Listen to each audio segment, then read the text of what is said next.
we were told that all human life would be ended. It would be like Deep Impact, except if crisis had not been averted by the tax cut, right? The tax cut was going to end all human life on Earth.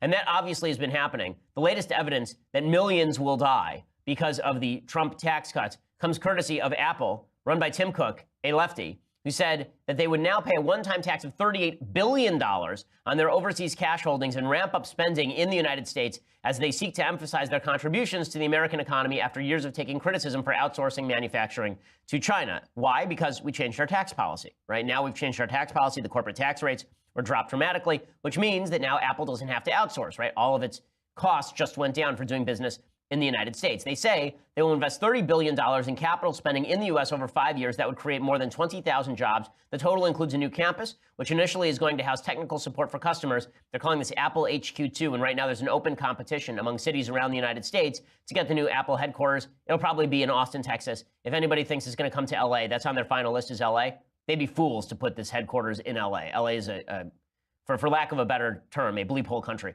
I live here. I get to say that. Okay, the total includes a new campus and $10 billion toward data centers across the country. It also will expand from $1 billion to $5 billion, a fund it established last year for investing in advanced manufacturing in the United States. Now, one of the reasons that I think that this is good that Apple is announcing this is, as I've been saying for months, there's a difference between the government giving a company-specific giveaway to places like Apple and making broad-scale policy changes that have a good impact on Apple. It's useful for companies to sound off publicly and say, here are the policies that benefit my business, so long as those policies are not specifically geared toward paying you off. And that's not what this policy was designed to do.